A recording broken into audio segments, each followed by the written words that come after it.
CEO Prasar Bharati, Shri Johar Sarkar ji, Chairman and CEO Kaimeta Corporation, Mr. Vern Fotheringam, if I pronounced it correctly, Mr. A.K. Dixit, President BES, and Mr. P.K. Singh, Honorary Secretary BES, my colleagues from the Ministry of Information Broadcasting,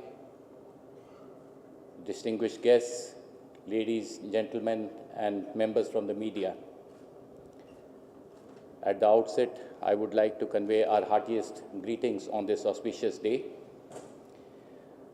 I would like to thank Broadcasting Engineering Society for giving us this opportunity to talk to all of you on this important occasion and this important subject. It gives me immense pleasure to be a part of this conference, a part of this broadcasting fraternity in the media and entertainment industry, which includes policymakers, regulators, content creators, advertisers, service providers, equipment manufacturers, system integrators, suppliers, and all other stakeholders associated with the broadcasting ecosystem. We are all aware, ladies and gentlemen, that India's media and entertainment industry is growing at a phenomenal pace. It registered a growth of 12.6% in 2011. And according to the various reports that are getting published by the leading consultants, the television industry is expected to grow at roughly about 17 to 18% by 2017. India, we are aware, is a vast country. It has immense challenges and opportunities as far as media and entertainment industry is concerned. Today, the industry is armed with digital technology, state-of-art mobile devices, penetration of broadband and digital cinema, and a government that fully backs the sector. BES, as we all know, has always played a very vital role in imparting knowledge among broadcasters and served as a valuable forum for participants to address and anticipate the upcoming trends and demands of the industry by organizing various events on current issues. The delegates of the 20th conference will have ample opportunity to witness the latest technologies and systems and also to interact with these experts in the fields from world over. The theme of the conference is very appropriate. In the present scenario of convergence of technology for full utilization of the valuable spectrum, we feel that spectrum is a very valuable natural resource. We need to ensure that it is used optimally and in a judicious fashion. Changes in the delivery of media have created an increasingly challenging multi-platform environment during the last decade with exciting new opportunities. Broadcasting is one sector where technologies are changing so fast that even the policymakers have to be alert and vigilant to keep pace with the newly evolving technologies. As I stand before you today, somewhere in India and in the world, something new is happening in the media and entertainment sector.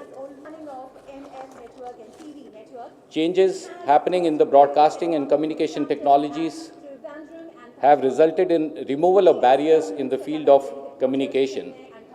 While digitization is bringing a sea change in the broadcasting scenario, Internet, Facebook, Twitter, YouTube, mobile, blogs, etc. are revolutionizing the social media. Regional media is also seeing a huge growth. Globalism and localism is happening at the same time. This is throwing new exciting opportunities and challenges before us. The broadcasting sector has seen some significant changes in television distribution, advertising, content. The DTH has continued to play a very pivotal role in the growth of television industry.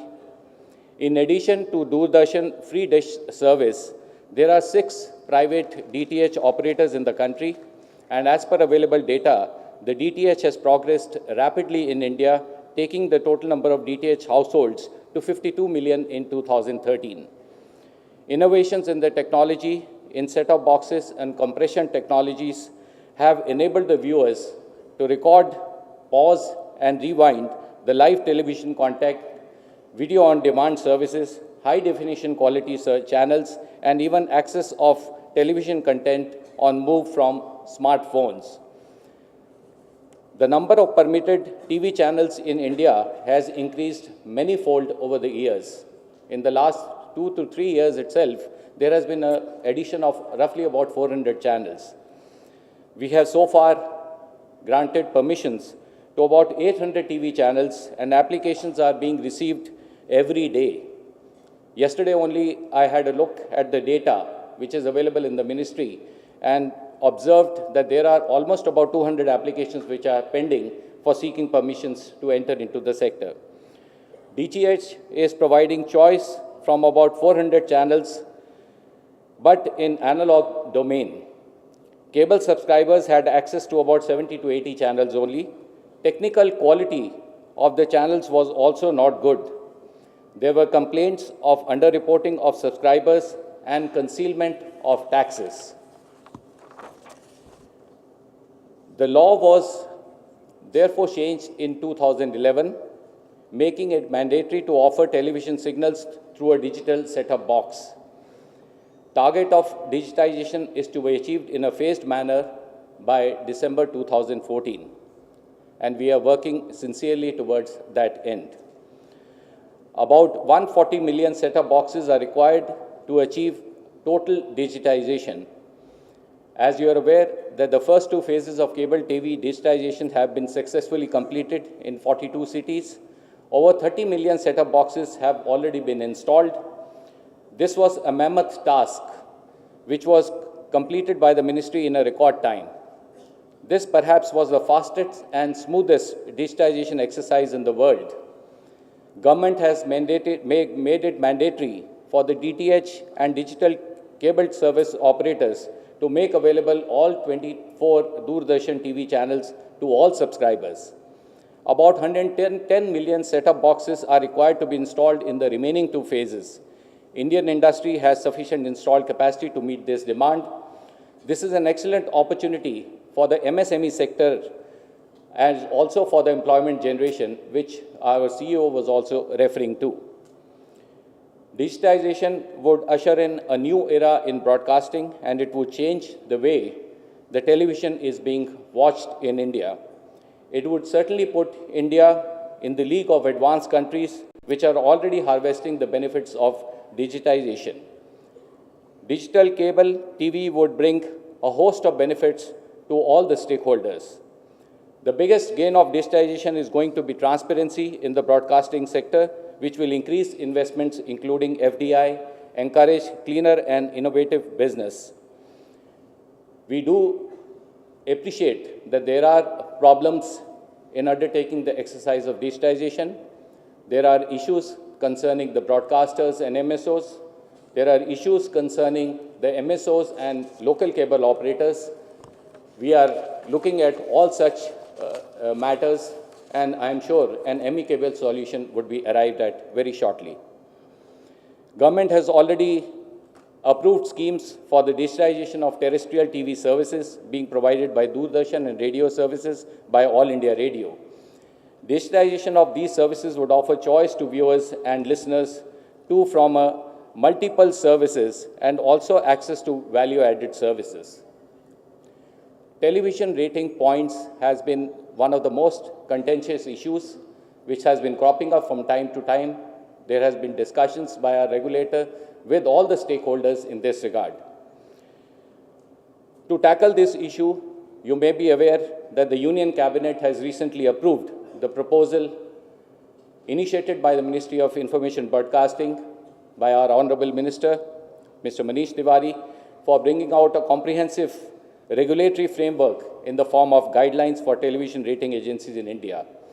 These guidelines cover detailed procedures for registration of rating agencies, eligibility norms, terms and conditions of registration, cross-holdings, patterns, methodology for audience measurement, complaint redressal mechanism, sales and use of ratings, audience disclosures, reporting requirements, and action on non-compliance of guidelines. Ladies and gentlemen, I think I would fail in my duty if I don't bring in the aspect of community radio broadcast services in the country. It's an extraordinary and invisible medium to give voice to the voiceless. It provides an opportunity to the community to speak about issues concerning their lives. World over, community radios have played a very critical role in creating awareness and contributing to the development of people. CRS has also helped communities during calamities and natural disasters like tsunami, floods, earthquakes, etc. There is a huge potential for establishing community radio stations within the vast landscape of our country with numerous languages, numerous dialects. So far, almost about 250 CRS centers have already been established, have been activated, and there are 66 licenses granted by the ministry. 243 private FM stations are already operational. We are in the process of initiating significant steps toward e-auction of 849 FM radio stations in the country to cover 294 cities with population of 1 lakh and above. This, I am sure, would open up an exciting medium of entertainment for people in smaller urban and rural areas in the country. As far as Prasar Bharati is concerned, our CEO has given a very comprehensive overview of the issues and the problems that encompass the Prasar Bharati domain. I can assure you that as far as ministry is concerned, will be most supportive to the expansion of Prasar Bharati in whatever way it can, and whatever constructive suggestions that come from the Prasar Bharati board will be definitely looked at much more constructively and purposefully. From the schedule of the conference, I observe that all these issues are going to be deliberated by the technical experts at length. Ladies and gentlemen, I am not a technical expert. I am heading an organization which is working for our viewers and listeners, and I feel that is the audience that we are looking at. As long as you provide user-friendly technologies, we'll be most delighted to capture whatever the essence of those technologies is. A number of countries are participating in this conference. There are technical experts who will be deliberating on a variety of issues. I am sure it will provide a great opportunity to all of us to be abreast with the latest developments in the field of broadcasting. We can discuss, we can deliberate, we can suggest. After all, we are argumentative Indians. Thank you very much. Jai Hind.